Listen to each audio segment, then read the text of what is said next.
Engulf them in pain! Hi and welcome to another painting tutorial from Promethean Paints.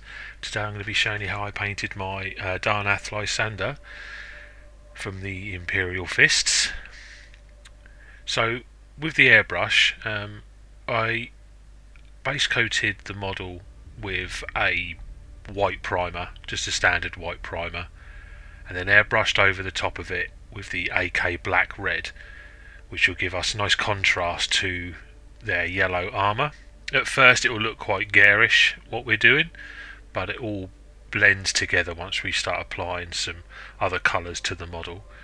So once you've done that base coat of the black red, then with the Vallejo White Ink straight through the airbrush, I'm now going to be applying some gradients from bright white down into that black red. So pointing downwards, so my light for this is coming over Lysander's left shoulder and downwards, but all I want to do really is catch the front edge of the armour panels. There's not actually too much armour on this model. There's a lot of cape, a lot of shield. Don't have to worry about the back parts of the armour, it's all covered up. So really I just want to, as this is going to be a tabletop piece, I want to just make sure that those bits that I want to stand out on the tabletop stand out by using the white ink. So just airbrushing in those places that I'd like to be covered. Always spraying downwards so that we leave some shade in those recessed areas and those areas where we want to be dark. A few gentle sprays with the airbrush. Don't hold the trigger down too much, otherwise you'll get a lot of pooling and spider webbing. So short sharp sprays, as you can see there. And I'm not using an expensive airbrush, I'm using a cheap £30 Fengda airbrush from Amazon. My compressor costs £80. It's a Fengda compressor with it's got its own little place where it stores the compressed air for a while. You can get cheaper ones for £50, so for less than £100 you can get yourself a nice little airbrush set up and crack on. They're not as expensive as people make out. You can buy very expensive airbrushes, but I just use the cheap one, and for me just get just as good results. I find that if you start with the expensive ones you don't get good results. You can blame the equipment and just move on, where a bit of practice with a cheaper one is a lot better. So anyway, once you've done those base coats, we're then just going to cover all the armour panels. Doesn't matter if we get any overlap here, we're going to be colouring in a minute, all the areas that aren't armour. But for this we're just using the Imperial Fists contrast from Citadel. So just spray, again, a few simple short sharp sprays of the airbrush. See, contrast straight through it. They are very wet, so don't press the trigger down too much, otherwise you'll get a lot of pooling. So short sharp sprays. As soon as that area starts to glisten, that means it's wet enough to move on to the next area and start spraying, then work backwards.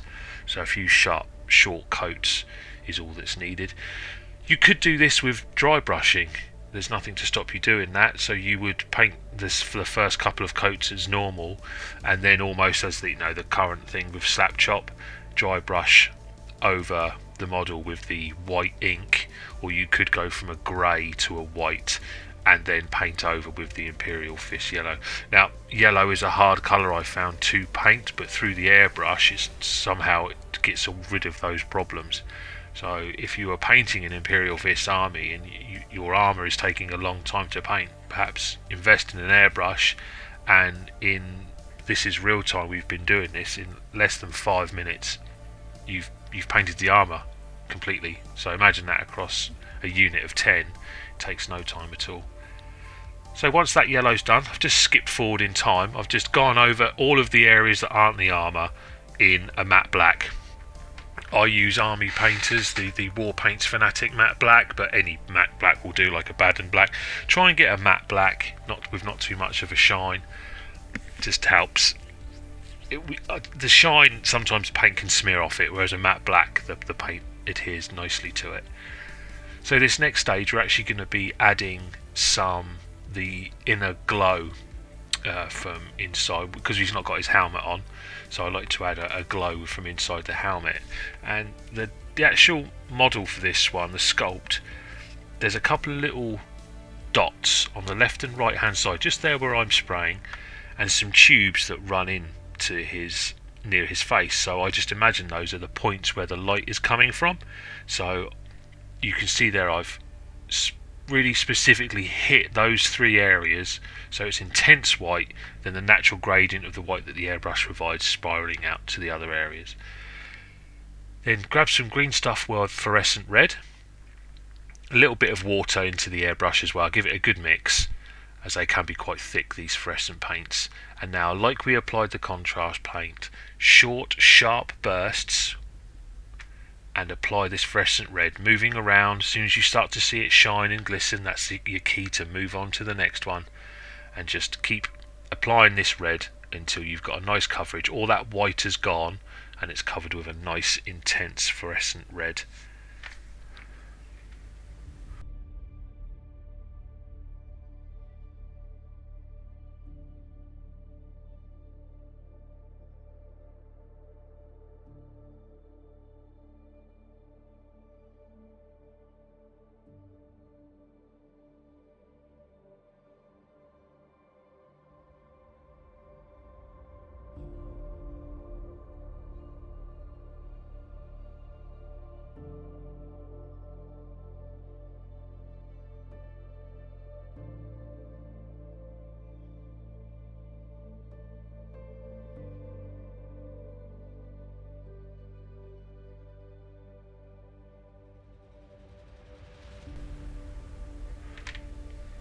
Once that's done, we're just going to add some intensity now. So grab, I use AK Intense White and then some Fluorescent Orange from AK. And you can already see what I've done is I've added white dots to those areas that I discussed, the two lenses and the three pipes, and applied white to those areas and then fluorescent orange on top. Sadly I didn't capture those bits. I thought I'd press record and I forgot to, but all I've done there is white dots where the light's coming from and three white dots on that front lens bit, and then just covered them with the fluorescent orange to intensify that glow. So moving on to his head, this is a slightly different sculpt to the head that came with the box. I did kind of like that head, but they're very similar. So all I'm doing here is I'm starting with three colours. I've got Cadian Fleshtone, Kislev Flesh, and then Flayed one Flesh, all from Citadel. So we base coat in Cadian Fleshtone, couple of layers. Then I do a wash, and to create that wash I'm going to be using AK Wine Red, heavily diluted, to go into the recesses and to give a bit more colour, bit more life to the model. You can just use Reikland Flesh Shade or any flesh wash. I prefer to use the wine red as it just gives that face a bit more body, a bit more life to it. But first off, yeah, a couple of coats of Cadian Fleshtone.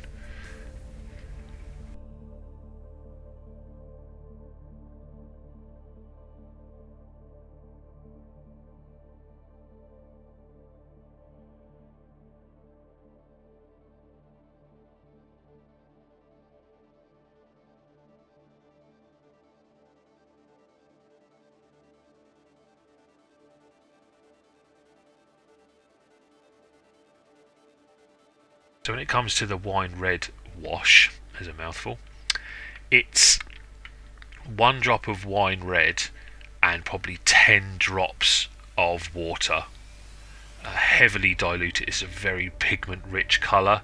Heavily dilute this, almost too much, because then you can apply a couple of layers. You see, almost there, it's too much. I have to go back and put some water on it just to rid some of that pigment from it. You can use the Citadel Contrast Vulpus Pink, again heavily watered down, and they're two very similar colours. Also Screamer Pink is also like this from Citadel, or of course you could just use your standard flesh wash and apply this and make sure it pulls into those recesses, and then give it a good 10 to 15 minutes to dry. Once dry, I then apply highlights to the face, first off with Kislev Flesh, just picking out any raised areas. What you'll notice with those first images of Lysander is we're adding some glow to the rest of his face, where the light from inside his neck area is reflecting back off of his face. So we know that the bottom half of his face is going to be glowing red as reflections, and the top half isn't. So what I've done is I highlighted the sort of top half of his head normally and left the bottom half just with the Cadian Fleshtone and the flesh wash in there. So only need to really here highlight the areas you know won't be catching the red. There's no point in wasting time highlighting the areas that are going to be highlighted by a completely other different colour. So yeah, that's just now moving on to the Flayed one flesh, just applying subtle highlights on the eyebrows, the cheekbones, the nose, around the mouth, and little bits on the forehead.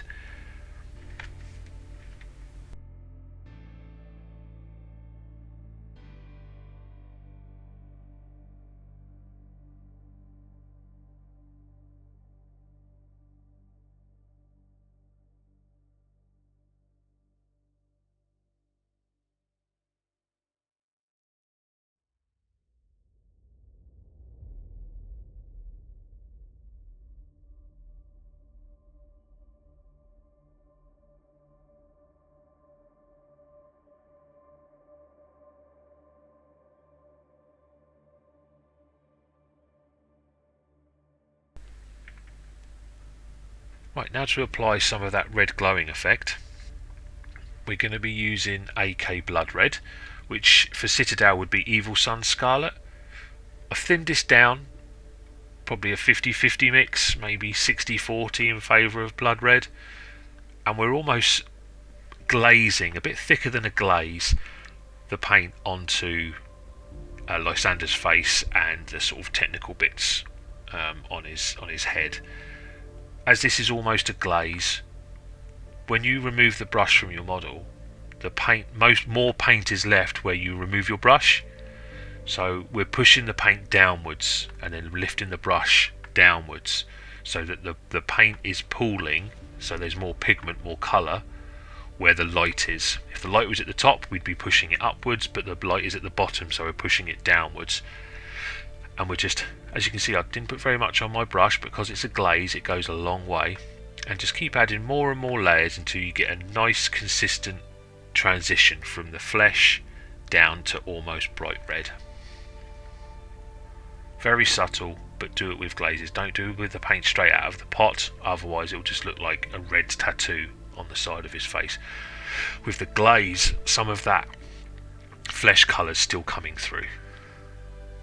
And also pick out any of the technology bits that are on the side of him, plug into his ear.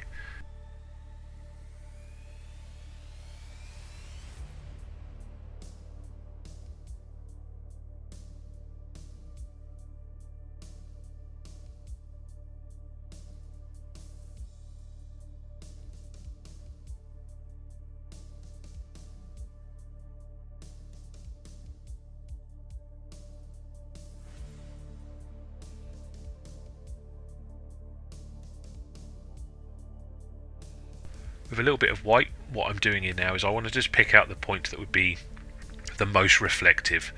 So a little bit of metallic work on the side of his face and just underneath his chin. And that white forms the basis of applying the Green Stuff World fluorescent red over the top. So with the fluorescent red, straight out of the pot, not too much on your brush, and just again glaze it over the face where you've applied that red, making sure it covers the white, and you'll get a nice intense reflective glow from the brightness of his neck area.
Okay, the next area we're going to tackle is going to be his cape. I'm going to be painting mine completely red. I'm not going to be doing the inside cream. I'm not a great fan of the cream. I prefer doing it in the red the whole way round. So I'm going to be undercoating. This is the first sort of undercoat base coat, which is going to be AK Black Red, and this will be our darkest red. We're not going to be applying any washes. The contrast is all going to be given by just layers of paint. No washes, no contrast paints. We're just going to be using the natural colour of the paints we're going to be using. So just work around the model, apply a couple of coats of the AK Black Red. It's a really good paint. It will pretty much cover this in one, but just give it a couple of coats. Next colour we're using, AK Dirty Red. There's a little bit of water in this. It's a few drops of paint to one drop of water, just thinned down a little bit. And what we're doing here is we're just picking out the folds or the raised parts. So we're probably covering 90% of the cape. So all the raised parts are covered in this colour. The flat areas are covered. All we're doing is we're leaving the black red in the recesses, and this dirty red is becoming our more prominent colour. And where this dirty red is quite a thin paint for a red, it's quite thin. It's not much pigment in this. With a little drop of water sort of thinned down, it's got a nice natural glaze to it, so that there's not much colour differences between the two, but enough to start, as you can see there, getting some nice changes. So just work yourself around the model, picking out all of the raised areas and the flat areas, just leaving black red in the recesses.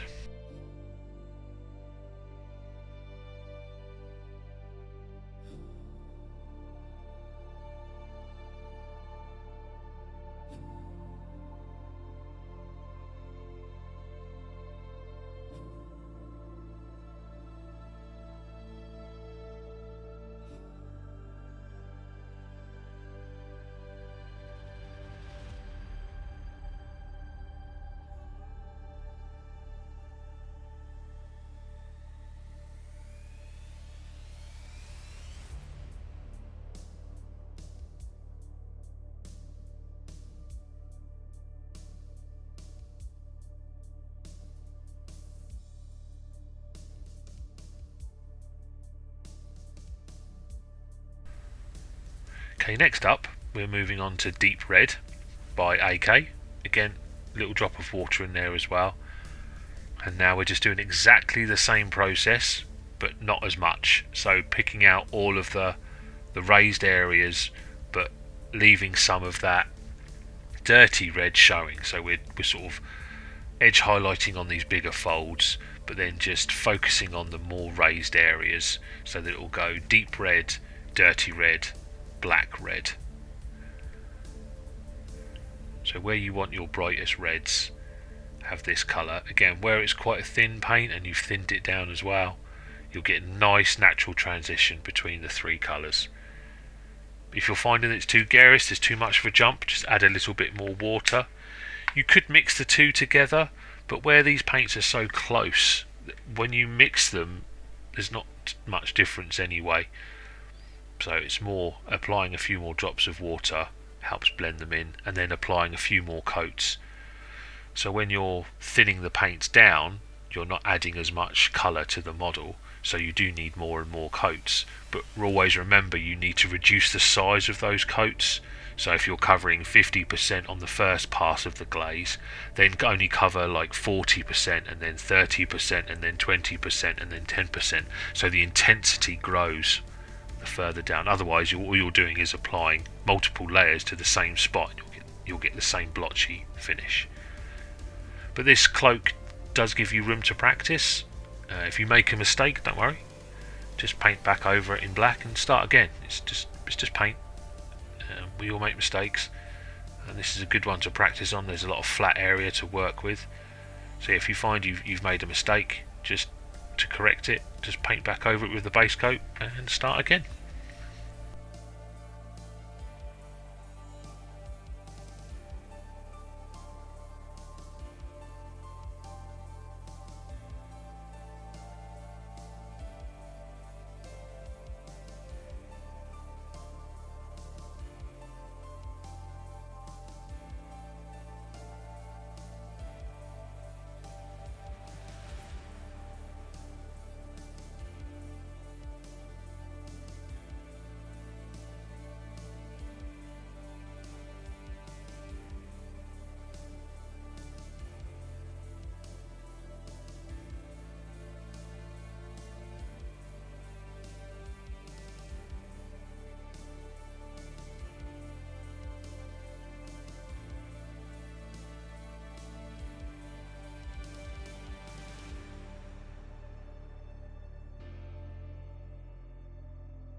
Okay, we're just now going to finish this off with an edge highlight. For the edge highlight we're using Cadian Fleshtone. I don't do straight lines on these little bits, I do little lines and then little dots just to break up, because this material I imagine's got some body to it, a little bit of life to it. So yeah, just apply, instead of just doing boring straight lines on this sort of stuff, add little dots and then edge highlight around the bottom of the cape, remembering to do the front and the back. I then add some little scratches, and this is done just with a little bit of thin down Cadian Fleshtone. I'm using a size 0 brush, but you can use a 00. Just apply little scratches and lines on those raised areas at the bottom of the cape, just to give it a bit of life and body. Add as much or as little as you want.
Okay, so at this stage the cape is done, but we're going to have some fun with it. There is, as I said before, there's a lot of flat, boring areas on it, so I wanted to do a little bit of freehand, nothing too hard, just some straight lines. So I wanted some gold sort of filigree So I'm using a size 0 brush, then I also use a 00 brush, but I find the size 0 brush just a bit easier to work with, a nice finer tip. It's the Raphael series. So, we've got 3 colours. We're going to do some non-metallic metal gold. We've got Tenebrous Grey, Sahara Yellow and Ice Yellow, all from AK.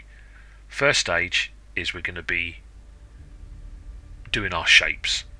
And for this, the Tenebrous Grey. So a little bit thinned down, so it's not quite ink, but it just flows off the brush nicely.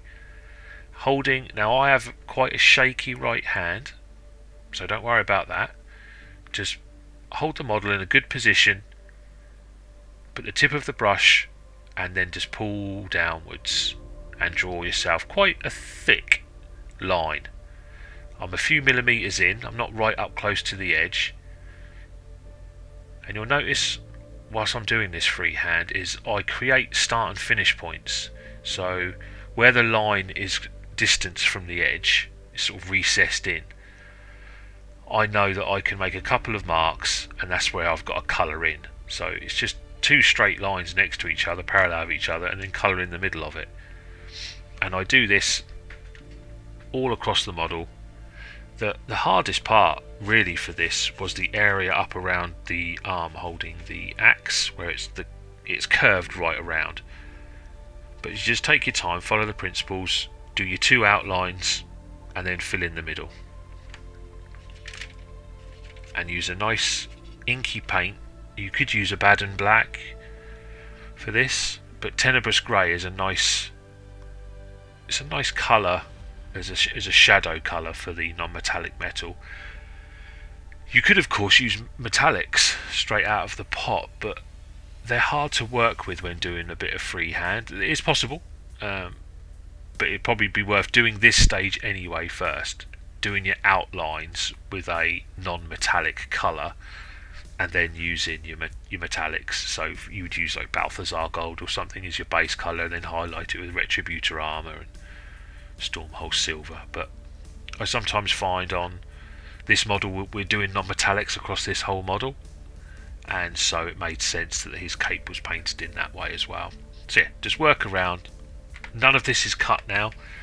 You can see me painting this. This is why the tutorial's quite long, because we're focusing quite heavily on this little bit of freehand. I wanted just to show you how I go about it. Not that it's the right way to do it, it's the way I find it easiest to do.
So that's the outline done.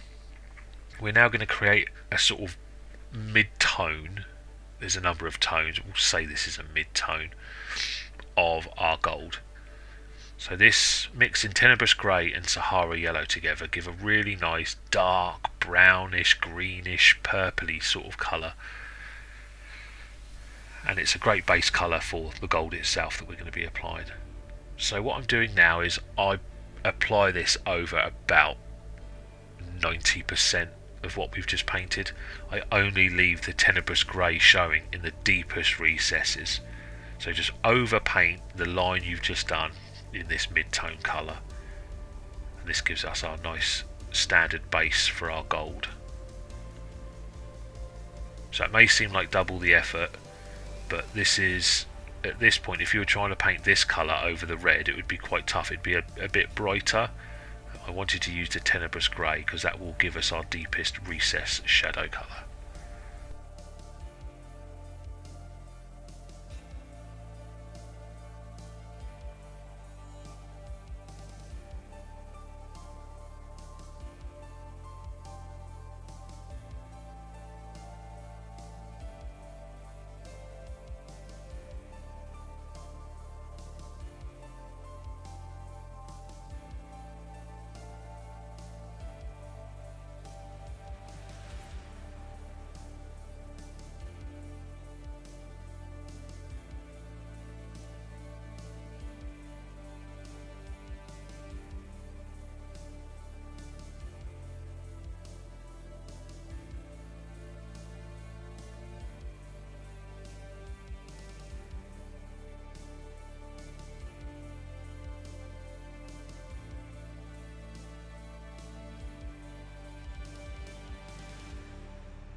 Okay, so now we move on to our next layer, and it's just the Tenebrous Grey. There's still a little bit, the Sahara Yellow. And where it's thinned itself down on the wet palette.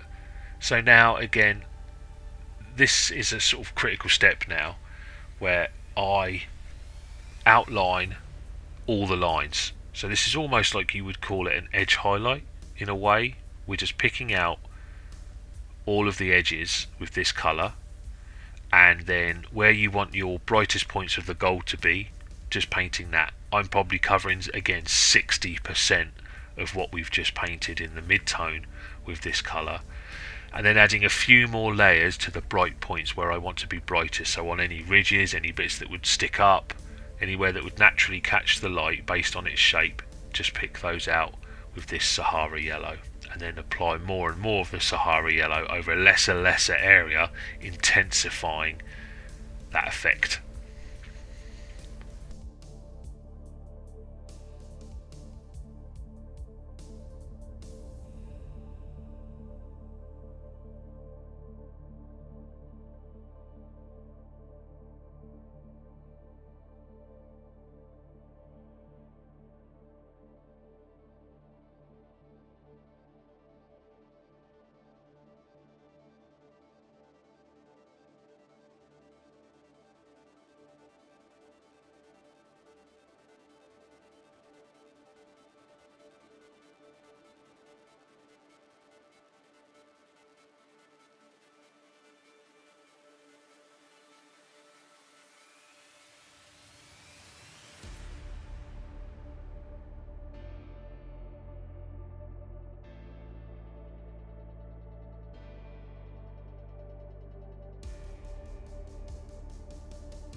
Okay, now final sort of stage is a complete edge highlight, and we're using the ice yellow, a little bit of water, and I will be edge highlighting nearly all of the gold, what we've just done, and applying some final highlights to those raised areas, so where any of the ridges. This takes a little bit of time here. Nice firm hand, keep it sort of straight, braced, and just pick out those edges. This is a size 0 brush. The ice yellow's watered down a little bit. The paint flows off lovely off the tip. A very fine point on these Raphael brushes. Same price as the brushes from Games Workshop, but for me I believe they're a better quality. They hold their tip a lot better.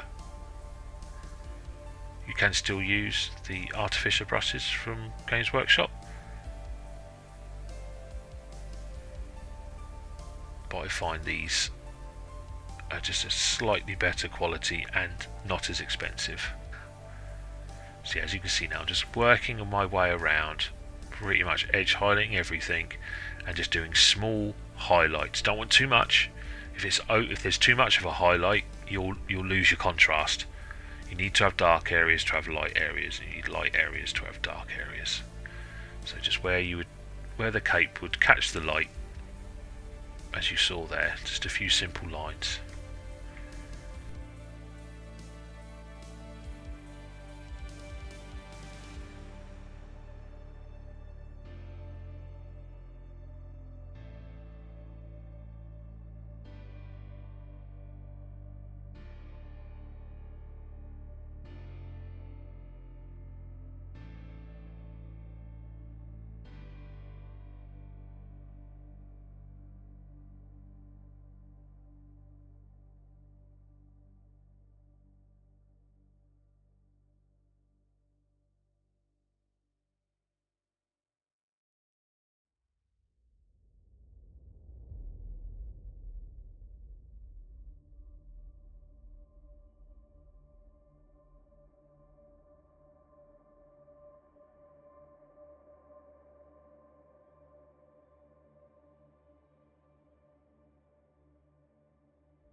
And we're just going to add a little bit more depth into the shadows, and with that I'm just going to use some heavily watered down Rhinox hide, 1 drop of paint, 10 drops of water, very very thin glaze, and I'm just going to push this glaze into the darkest recesses and shadows just to give the colour a little bit more body, a bit more life to it. It adds some brownish reddishness, which is always nice in golds. You'd be surprised how much greens and reds and browns are in a gold colour.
And the final stage is I grab some Tenebrous Grey and I thin it down a bit heavier than it is there. There was a little drop of water I mixed it with. And what I'm doing now is I'm adding in a sort of recess line. So this now runs parallel with our edge highlight. So it goes this dark line, then our bright edge highlight to the gold. So it's an outline. Don't go over the gold highlights you've just done. Outline it in this Tenebrous Grey. You could outline it in black, but again, this is a very subtle difference to black. It's a purplish, darkish colour.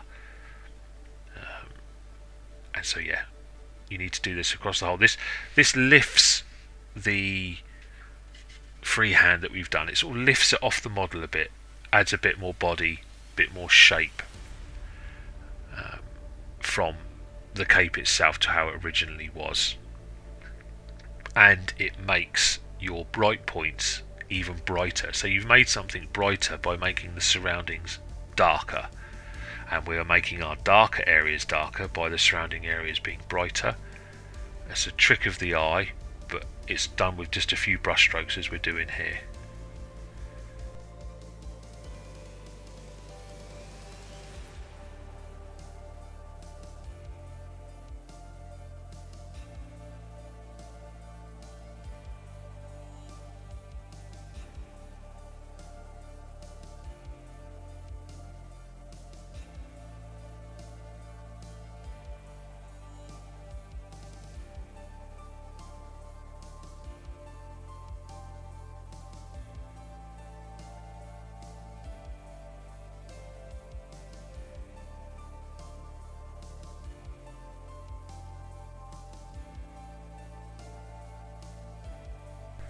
Once you've done the outline, as I've done now, just put a little bit of white on your palette, and we're just going to apply a few spot highlights to our brightest points. Not too much, just where you want your very bright points. I do little lines, and so there I've just done little parallel lines. In these corners I almost do arrows, so I do an L shape in the right angle with a line in the middle, so like an arrow.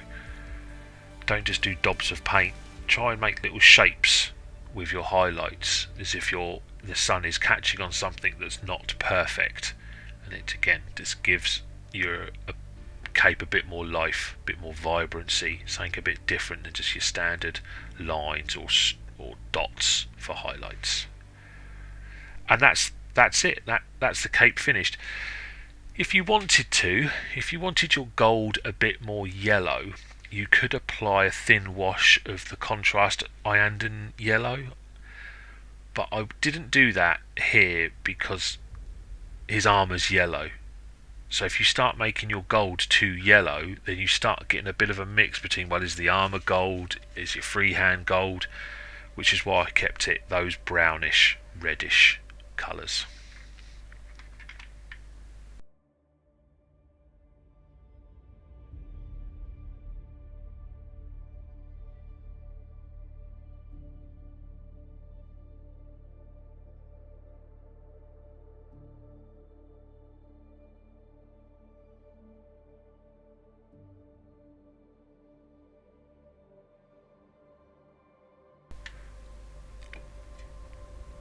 So the next part of the model we're going to attack is what on the Games Workshop version is gold, but I wanted to do a bit different, so we're sort of going to be doing a copper bronze non-metallic metal. So for this we start with the black red, and anything that you want to be in a copper bronze type colour, so for me this is anything that was going to be gold, base coat with this black red. So it's the sort of eagle head on the hammer, the big buttons holding the cape, the Imperial Fist hand on his hanging down from his waist, and the icon above his head, and there's also another little button on his back part of the cape, and the skull on the bottom of the thunder hammer as well. So not too much, just a few bits dotted around. Obviously on his shield there is some as well, but I'll cover the shield off in a minute of how I've painted that. But this will be our darkest point of our copper bronze non-metallic metal.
So then on the wet palette, I'm going to put the rest of the colours that we're going to use for our non-metallic metal. So we've got medium rust, light rust, and good old ice yellow. So there's our colour transitions. So we're going to go from medium rust and white there. So we're going to go from medium rust as our first highlight. Then our second highlight is with the light rust, and then ice yellow for our brightest points. Finally white for our extreme highlights. So much like we did with the gold around the bottom of his cape, we're sort of following the same principles here, but instead of having to make up where we want our sort of shadows and bright points to be based off of a thin line, here we have the sculpt, we have the shapes. So as I mentioned at the beginning, when we applied our white via the airbrush, the light is coming diagonally down from his left hand side. So I apply my highlights based off of that. So I'm imagining a straight line of light going straight through the middle of that button, catching the top part of the skull, its top right edge and its bottom left edge. And so if you just work on those principles, imagine where the light would be hitting it from one direction, and just apply the brush stroke across that area as if your brush is the bit of sunlight, it's the ray of light hitting through. And it's a great starting point. And where the sculpt is so pronounced here, you're almost, even though the brush isn't dry, you're almost dry brushing the paint on to get the effect, using the shapes to ascertain where the bright points will be and where the shadows will be left, especially on the icon on the top of his armour. It's a great, just imagine where the light would be, imagine where the shadows would be in deep recesses, hidden away. The eagle on the hammer, I just highlight where you would normally have been highlighting anyway, just picking out all the focal points of the hammer. And this is done with the medium rust, and then we apply the same principles with the light rust, the brighter orange colour, but apply less. So just here we're only covering maybe 40% of the area. The light rust we cover even less, but making sure we edge highlight. Non-metallic metals do need an edge highlight, otherwise it doesn't work as well. So always do an edge highlight with one of your mid-tones. And then the ice yellow is applied as a final bright points, a little bit of an edge highlight, and then the white again is your brightest areas. I don't use much white at all. I prefer the ice yellow to be the highlight, the bright point highlights. But you can see here I'm almost dry brushing that paint on so that it naturally catches from the brush, not really having to do much work, just making sure that the highlights match where I expect them to be.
So I'm just reapplying some tenebrous grey across some of the areas that we caught that we don't want to be in those metallic, the non-metallic colours.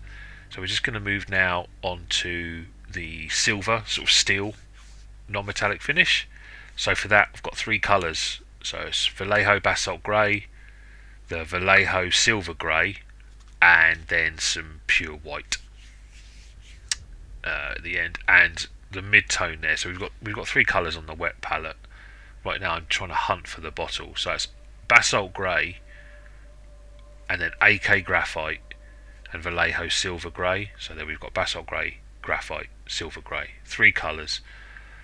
Basalt Grey needs a little bit of water, it's quite thick out of the pot, and this is literally just base coating. So all the areas that you want to be silver, just base coat in the Basalt Grey. If you've got some complex areas like the machinery and fist and stuff around the Thunderhammer, again leave some black in the recesses, and that can be achieved by you just dry brushing, not dry brushing fully, but the sort of method we have where we're just using the brush angle, shape and the paint to pick out where your highlights will be, leaving some black in the recesses. If you don't, then just quickly go over it with some Nuln Oil if you want to just bring back those recessed areas. So you could fully paint it in the dark grey and then do a Nuln Oil over the top.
once you're done with the basalt grey, then we just do applying some edge highlights, some scratch marks, filling out some areas with the graphite where you want your highlights to be.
And then finally, using some silver grey, you might need a couple of layers of silver grey.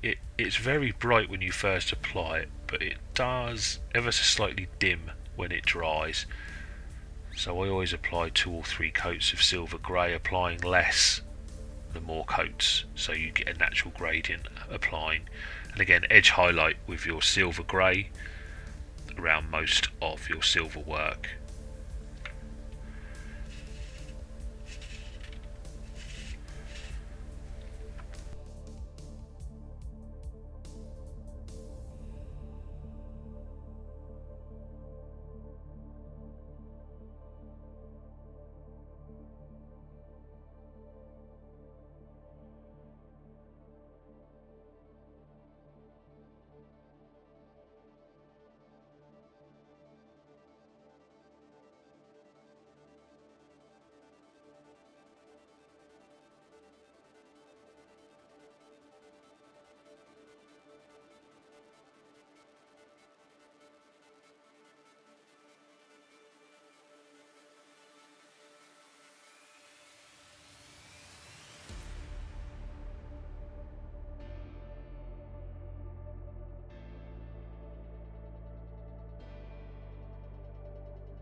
So once the non-metallic silver's done, we're going to move on to some of the iconography. We're going to be using light earth from AK and an ivory from AK, which you'd probably use sort of Zandri dust and use Shabti bone. There's many different ways of painting the Crux Terminatus.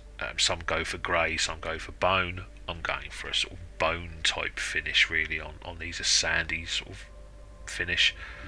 So base coat everything in the light earth.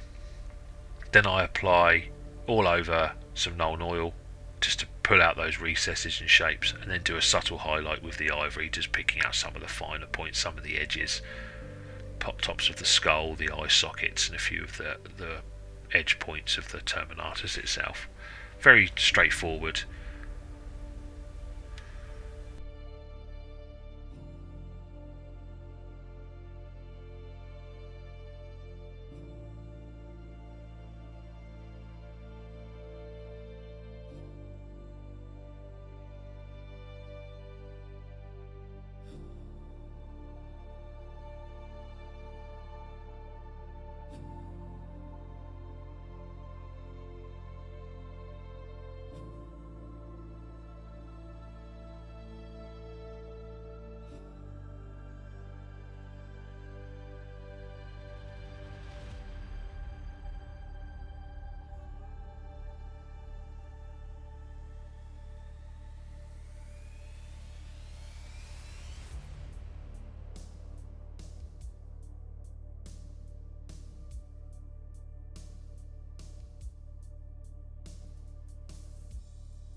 So I'm going to be applying some highlights to the black areas. So for this I'm using AK Grey Blue and AK Blue Grey.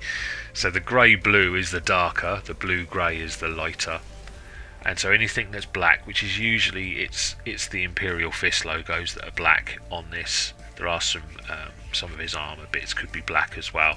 But anything that's black, just do your first highlight, picking out all the edges with the darker grey blue, and then using blue grey as your just spot highlights, not too much.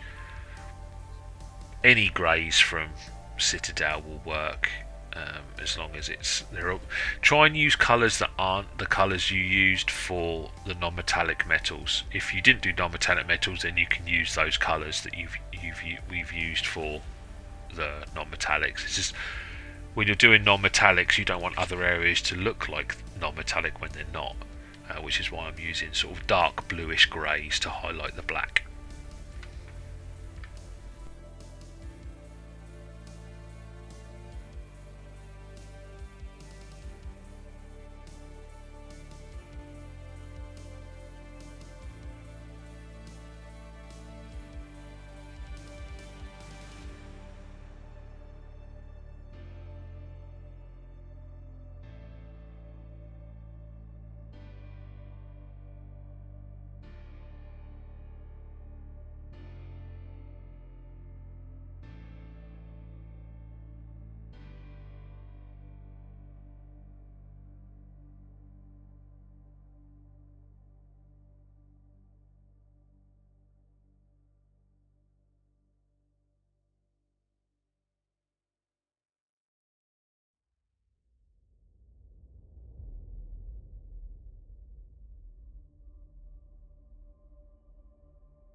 Next up are the wax seals and the handle of the thunder hammer and the ropes. So for this, using 3 colours, we're going to base coat all of those areas using the violet red, and then I'll be doing subtle highlights, almost dry brush highlights of the ropes using the magenta, picking out little bits on the wax seals, and then a very final subtle highlight using the AK Intense Pink. Citadel range, you're looking at Screamer Pink to base coat, and then Pink Horror as your final highlight colour.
To finish off the parchments, I do a base coat of mud brown, and then I go over it, covering 90% with the light earth from AK, and then a final highlight of AK Ivory.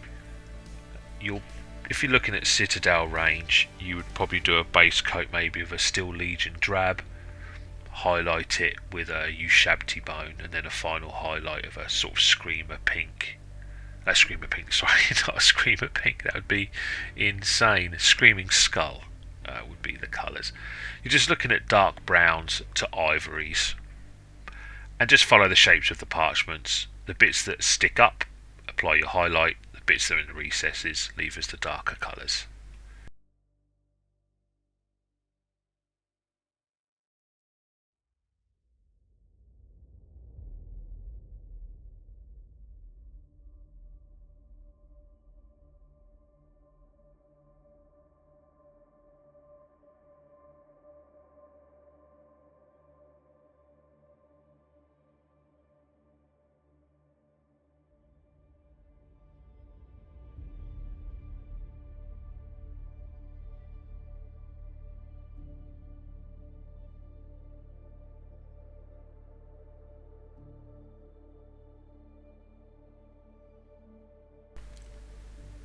One final stage we've got left is edge highlighting and battle damaging Lysander's armour. So for this we're using our good old friend Ice Yellow, and now in its simplest terms we're edge highlighting all of the armour panels, so that you could just do that if you wanted to. If you want to apply the battle damage like I have, then all you do to that is add some thickness to your edge highlights where you want the damage to be.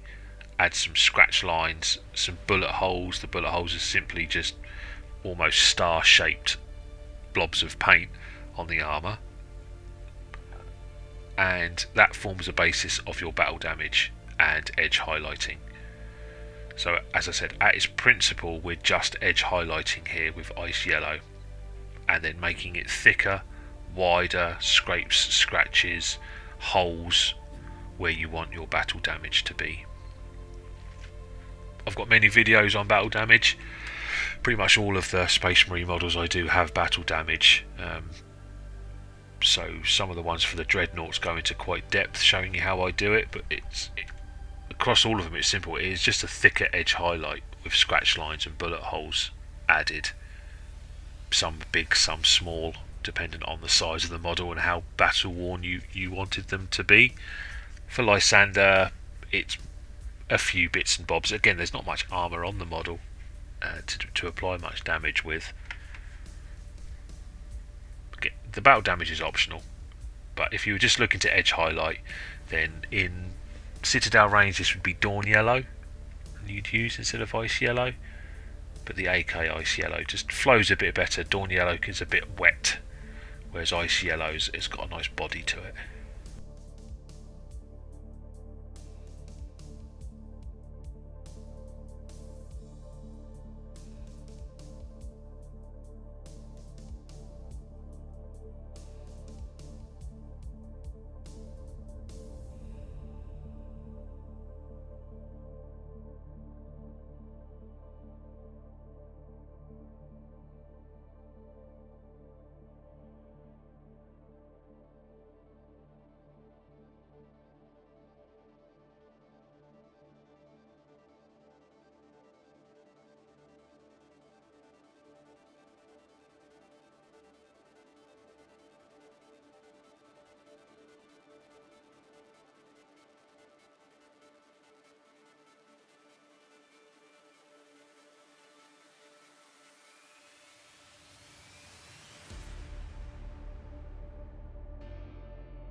once you've done that, if you've done the battle damage, then this is the next step for you. Just get some matte black straight out of the pot.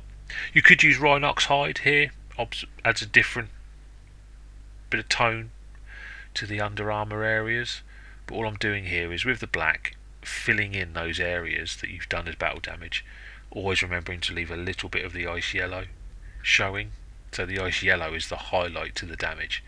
So filling in the middle parts of the holes with the bullet holes and just doing little scratch marks, filling in those. If you've done scratch marks, then just make sure that the highlight is on the right side of where the sun would be. So if your light is coming down from the top right, have the black line and then your highlight line underneath it. Don't do it the other way around, it'll look a little bit odd. But again, that just comes with practice. So you just go around either using black or a Rhinox hide, just a very dark reddish brown, to fill in your battle damage.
So we're getting close to being complete. We're just going to now apply some glowing effects. So for this we're using 5 colours, stuff we've used before. So wine red, blood red, white, fluorescent red, and then fluorescent orange. So these glowing effects is going to be the lens on over his eye, the 2 little lenses in the top of his armour, and it will be the vents on the back of his armour. So those colours that are on the palette represent the glowing effect, the heat. So the darkest red, wine red, is the coldest parts, and the fluorescent orange is the hottest parts, and we're building up to those colours. So 100% is covered with the wine red. Then the blood red, on the lenses you just paint the lens itself. So the wine red, you paint the lens and the surrounding area. The blood red, just pick out the lens, and on the vent you just pick out the central points with the blood red.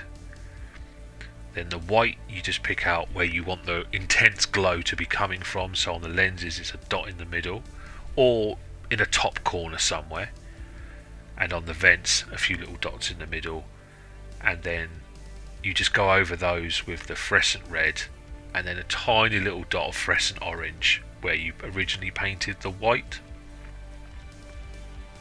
It's a very simple process, just using a few colours to create some nice glowing effect, and it's just using them in the right order and in the right amounts. So you want your, like always, your highlight, your brightest points, and for us the bright points means the hottest points, to be the smallest part, because then it makes it really shine. If it was too much, it wouldn't shine as much. So always the bright point to be the smallest amount.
So that's the main bulk of Lysander painted. The shield, I won't show you how to paint it, but basically painted it using all the same colours and method that we did on the model.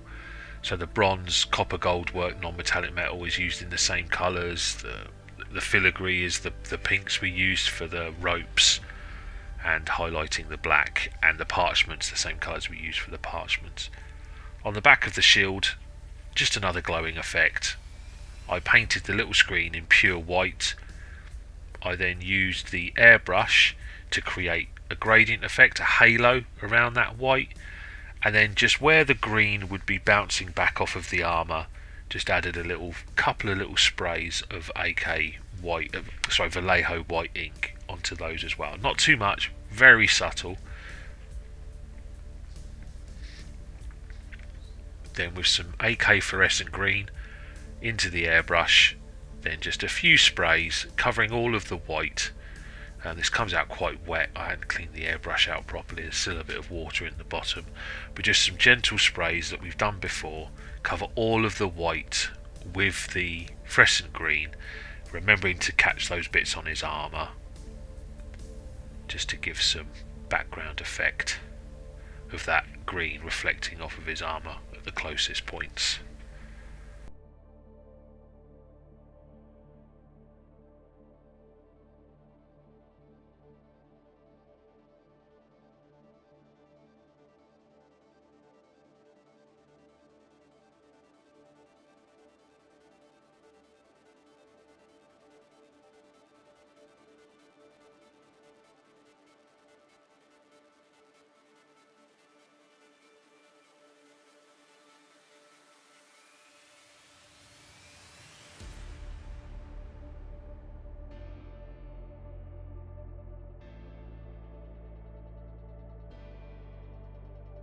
And then once that's all dry, just glue the shield to his armour. I then went ahead and based mine, and for this I just used some oil based, like the enamels things from AK. I used the medium rust and light rust, and just applied those to the pot, straight to the model with some pigment as well as some rust pigment, but obviously base it however you base your models. I find using those enamels, they're really good, very quick to use, they give a great finish. So yeah, there's the completed Lysander. I hope you've enjoyed this. I hope you learned some new techniques and skills with the non-metallic metals, especially the freehand. It's a good place to start using some basic shapes. If you've got any questions or comments, please put them onto the video, and as always, happy painting. Oh, and don't forget to like and subscribe. Thanks very much.